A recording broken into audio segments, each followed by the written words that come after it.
My parents left everything to my brother. Adopted kids don't deserve a dime.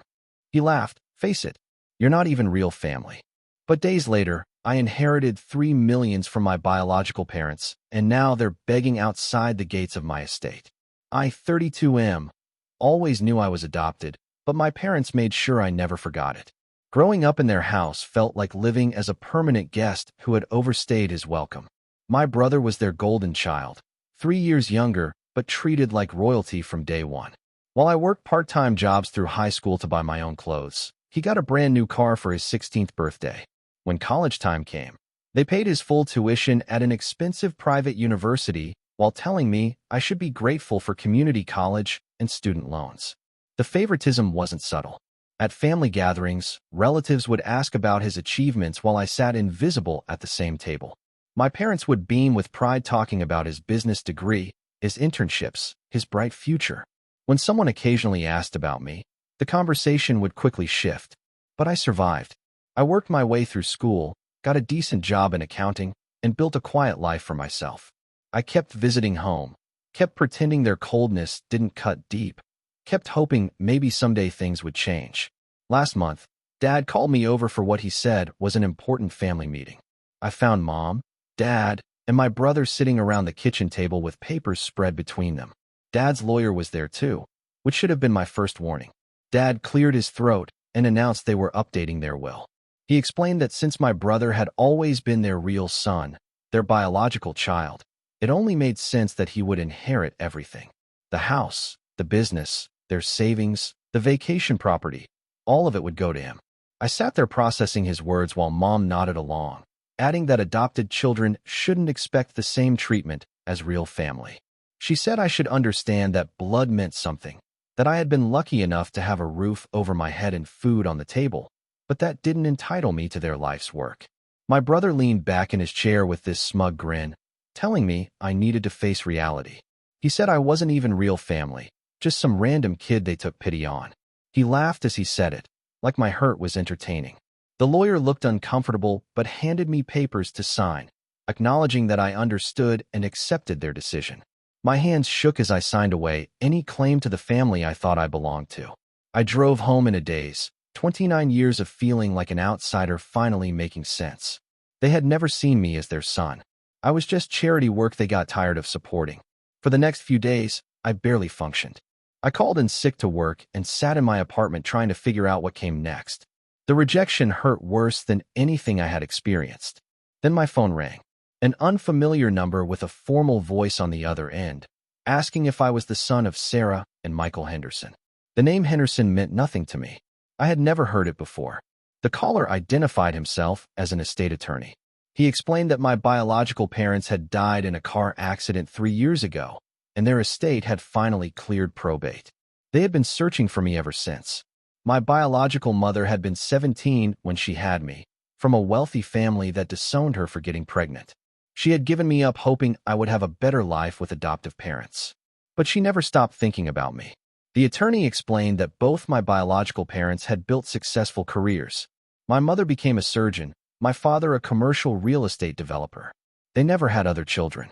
They spent years trying to find me through private investigators, but the adoption had been closed. When they wrote their will, they left everything to me, their only child. The estate was worth just over $3 million. I hung up the phone and stared at the wall for an hour. The same week my adoptive family threw me away like garbage, I discovered I had biological parents who never forgot me. The irony felt cosmic. Update 1. Meeting the estate attorney felt surreal. He handed me documents that painted a picture of 2 people I would never meet, but who had loved me from a distance. My biological mother had kept every newspaper clipping about adoption rights, every article about reuniting with children. She had written letters she never sent, updating me on their lives, telling me about their hopes that someday we would find each other. My father had established a scholarship fund for adopted children aging out of foster care. They had donated hundreds of thousands to adoption services over the years. The attorney showed me photos they had kept, the single picture from the adoption agency of me as a baby, and dozens of age progression photos they had commissioned, trying to imagine what I looked like as I grew up. They had never given up hope. The estate included their house, a beautiful property on 15 acres outside the city, completely paid off.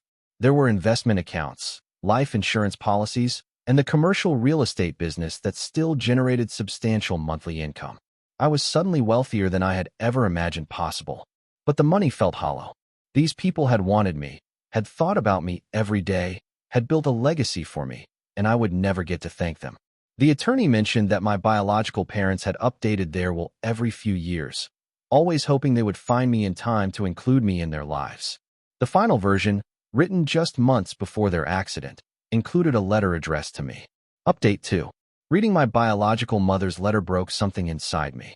She wrote about the regret that consumed her daily, about the hope that kept her going, about the love she carried for a child she had held for only a few hours. She apologized for giving me up, explained the impossible circumstances, and told me about the life they had built while thinking of me. She wrote about wanting to give me everything they had worked for, wanting to make up for the years they missed. The letter ended with her telling me that I was wanted, that I was loved, that I was their son no matter what anyone else had ever made me feel. I cried reading those words. For the first time in my life, I felt like somebody's real son. Meanwhile, my adoptive family had no idea about my inheritance. I hadn't spoken to them since the will meeting, and they seemed content with that arrangement. I decided to keep it that way. I took a leave of absence from work and spent weeks at my new property, walking through rooms that should have been my childhood home. My biological parents had prepared a bedroom for me, decorated it with things they thought I might like, kept it ready for years just in case. The house was beautiful but empty. I found myself wishing I could have met them, could have thanked them, could have been the son they deserved. Update 3. 2 months after inheriting the estate, I was settling into my new life when my phone started ringing. My adoptive brother had somehow gotten wind of my changed circumstances. He called demanding to know if the rumors were true, if I had really inherited money. I could hear the disbelief and anger in his voice as he insisted I tell him everything. I confirmed that yes, I had inherited a substantial amount from my biological parents. The silence on his end lasted so long I thought he had hung up. Then he started backtracking, suddenly claiming that adoption had never mattered to him, that I had always been his real brother. He said there must have been some misunderstanding about the will meeting, that surely I knew they loved me.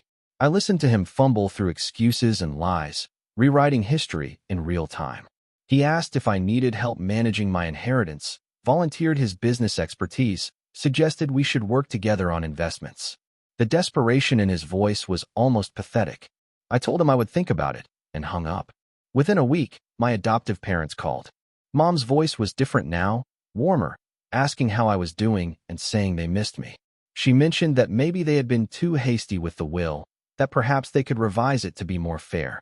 Dad got on the phone and started talking about family unity, about how blood didn't matter as much as the years we had shared together.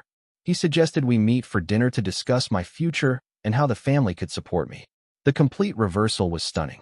These were the same people who had told me adopted kids didn't deserve anything, who had laughed at my hurt feelings, who had made me sign papers acknowledging I wasn't real family. Now suddenly, I was their beloved son again. I agreed to meet them, curious to see how far they would go. Update 4. The dinner was a masterclass in manipulation. They chose an expensive restaurant, dressed up, and treated me like a returning hero. Mom kept touching my arm and telling me how much they had missed me, how empty the house felt without me. Dad launched into a speech about family forgiveness and second chances. He said they realized they had made mistakes, that emotions had run high during the will meeting, that they wanted to make things right. My brother sat there nodding along, playing the role of supportive sibling.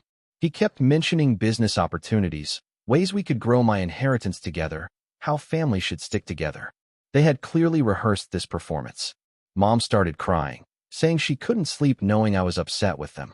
She claimed the will revision had been Dad's idea, that she had always wanted me to inherit equally. Dad immediately contradicted her, saying it had been a mutual decision they both regretted. Watching them turn on each other while trying to manipulate me was almost entertaining.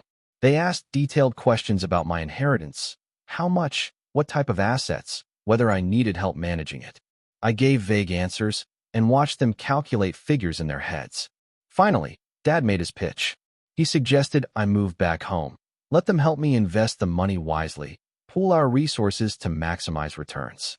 He painted a picture of family unity and shared prosperity.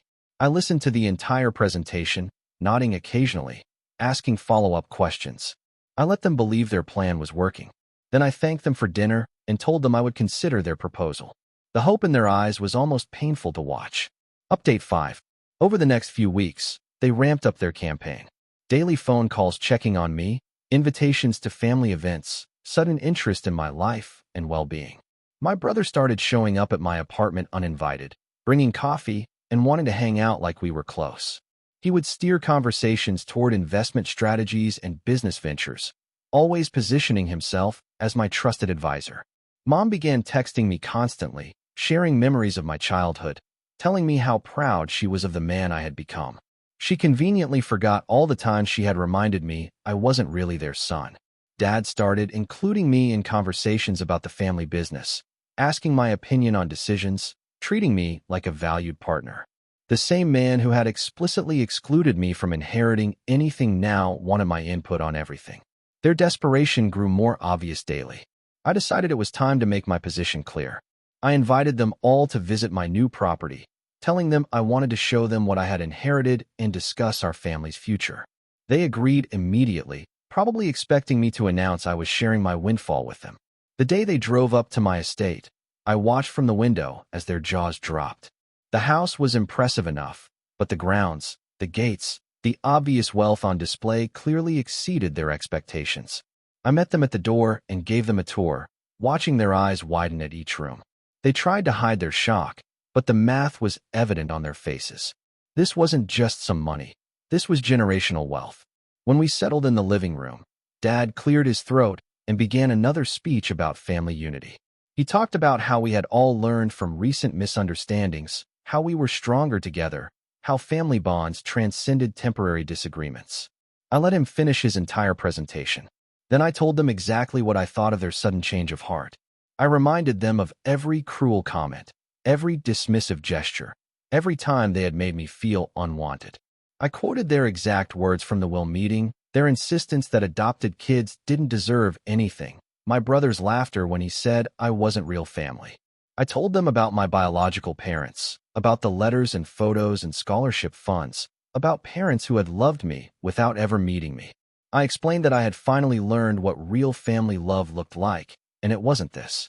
The silence that followed was deafening. Mom started crying again, but this time it felt different. These weren't manipulative tears. They were tears of someone realizing they had lost something valuable through their own cruelty. Dad tried to argue, saying people make mistakes when emotions run high, that I should forgive and move forward. His voice lacked conviction. My brother just stared at me, probably calculating how much money he was watching slip away. I told them they could leave now. As they gathered their things, Dad made one final attempt. He said that despite everything, they were still my family, that I couldn't just throw away 29 years of history. I walked them to the door and watched them drive away. Update 6. That was 3 weeks ago. Since then, they have tried everything. Mom calls crying, begging me to reconsider, promising things will be different. She claims she never meant the things she said, that she was just confused about the will situation. Dad has written formal letters apologizing for his poor communication and requesting a meeting to discuss our family's future. His business is apparently struggling, and he needs capital investment. My brother has shown up at my gates twice, demanding to be let in. Security cameras captured him shouting about how I can't cut off family, how he's my real brother regardless of genetics. Yesterday, I found all 3 of them camping outside my gates with signs asking for forgiveness. Neighbors started complaining about the disturbance. I had security escort them off the property. The irony isn't lost on me.